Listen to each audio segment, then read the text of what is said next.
Arthritis એમાં આર્થ્રો plus આઇટિસ, એટલે આર્થ્રો એટલે જોઈન્ટ અથવા તો સાંધો અને આઇટિસ એટલે કે ઇન્ફ્લામેશન અથવા તો સોજો. એટલે જો સાદી ભાષામાં કહેવામાં આવે તો કોઈ પણ સાંધામાં આવતો સોજો તેને આર્થરાઇટિસ કહેવામાં આવે છે. વિશ્વભરમાં તમને જાણીને નવાઈ લાગશે કે આર્થરાઇટિસ એટલે કે વાના 200 કરતાં પણ વધારે પ્રકાર છે. હવે આ બધા જ જે વા છે અથવા તો આપણે ઘણીવાર એમને કહીએ છીએ સંધિવા, ગઠિયોવા, ફરતોવા, ઘસારો, આ બધા જ વામાં કોમનલી જોવા જઈએ તો ભારતમાં 4 પ્રકારના આર્થરાઇટિસ જોવા મળે છે.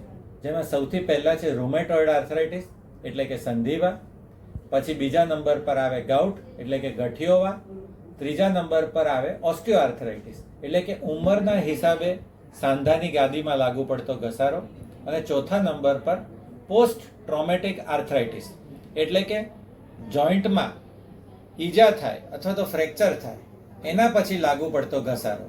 આ 4 પ્રકારના આર્થરાઇટિસ મુખ્યત્વે ભારતમાં જોવા મળે છે.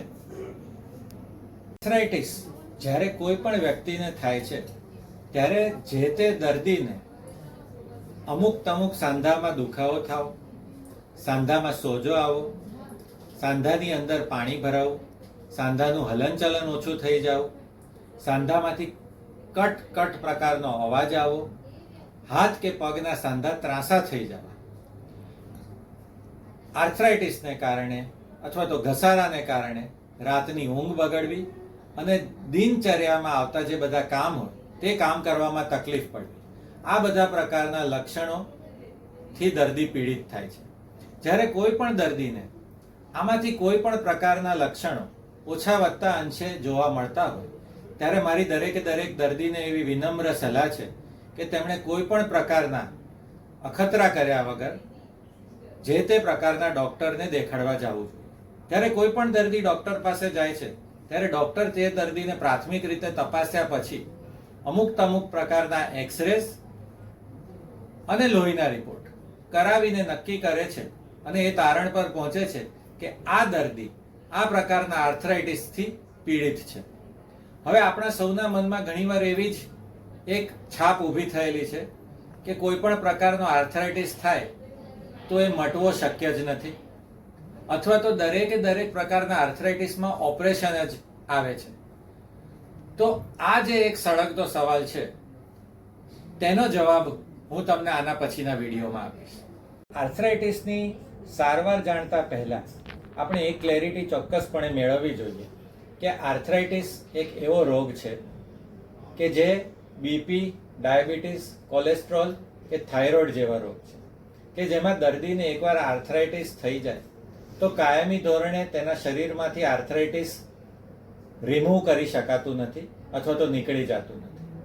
આર્થરાઇટિસ જ્યારે પણ થાય ત્યારે તેની નિયમિત રૂપે દવા લેવાથી રોગને બહુ જ સારી રીતે કંટ્રોલમાં એટલે કે કાબૂમાં રાખી શકાય છે અને એક નોર્મલ જીવન જીવી શકાય છે.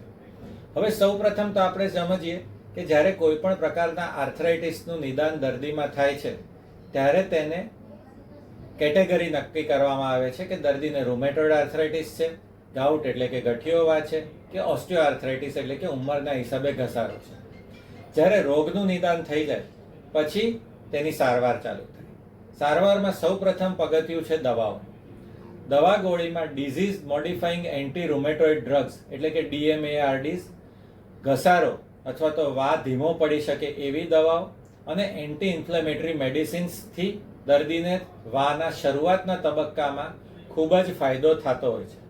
આ બાબતમાં પણ ઘણા દર્દી અને તેના સગાવાલાના મનમાં મિસકોન્સેપ્ટ છે કે દરેક વામાં સ્ટીરોઇડ નામની ગોળી આપવામાં આવે છે, પણ જે મહદ અંશે ખોટું છે. સ્ટીરોઇડ એક રિઝર્વ ડ્રગ છે અને જ્યારે ત્યારે જરૂર પડે તો જ એ દવા આર્થરાઇટિસમાં આપવામાં આવે છે અને જો યોગ્ય માત્રામાં, યોગ્ય ડોઝમાં અને ડોક્ટરના સુપરવિઝન હેઠળ સ્ટીરોઇડ આપવામાં આવે તો આર્થરાઇટિસમાં તેની ખૂબ જ સારી અસર જોવા મળે છે.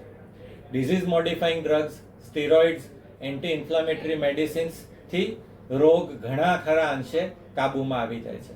આ ઉપરાંત રેગ્યુલર ફિઝિયોથેરાપિસ્ટના માર્ગદર્શન હેઠળ કરવામાં આવતી ફિઝિયોથેરાપી, લાઇફસ્ટાઇલ મોડિફિકેશનમાં શરીરના વજનને કંટ્રોલમાં રાખવું, કેલ્શિયમની માત્રા વધે તેવા ખોરાક લેવા, દૂધ અને દૂધની બનાવટો લેવી અને નિયમિત રૂપે થોડી કસરત કરવી.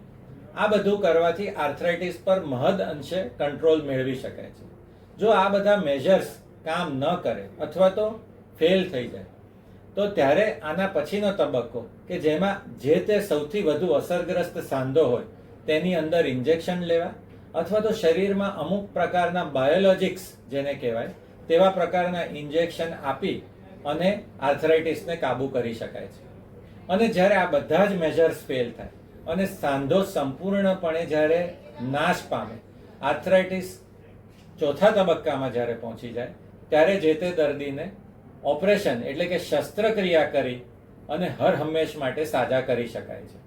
તો મિત્રો, આપ સૌને હું આ વર્લ્ડ આર્થરાઇટિસ ડે નિમિત્તે એટલું જ કહીશ કે આર્થરાઇટિસ એક એવો રોગ છે કે જે સાયલન્ટ કિલર છે. સમાજમાં એનું પેનિટ્રેશન ખૂબ વધારે માત્રામાં છે, પણ લોકોમાં આર્થરાઇટિસ એટલે કે વા વિશે જાગૃતતા ઓછી અને ગેરસમજ વધુ છે. જ્યારે કોઈ પણ દર્દી અથવા તો તમારી આસપાસના કોઈ પણ વ્યક્તિને સાંધામાં દુખાવો, સોજો આવો, હલનચલન ઓછું થઈ જાવ, આવા કોઈ પણ લક્ષણોથી પીડિત હોય તો હું તમને ચોક્કસ એવી સલાહ આપીશ કે તમે એમને કોઈ પણ પ્રકારના ઓર્થોપેડિક સર્જન, ફિઝિશિયન ડોક્ટર્સ અથવા તો રૂમેટોલોજીસ્ટ ડોક્ટર્સ પાસે સમયસર લઈ જઈ તેની સમયસર નિદાન કરાવી અને સારવાર આપો તો તેમનું જીવન ખૂબ જ આનંદમય અને પ્રોડક્ટિવ રહેશે. Thank you.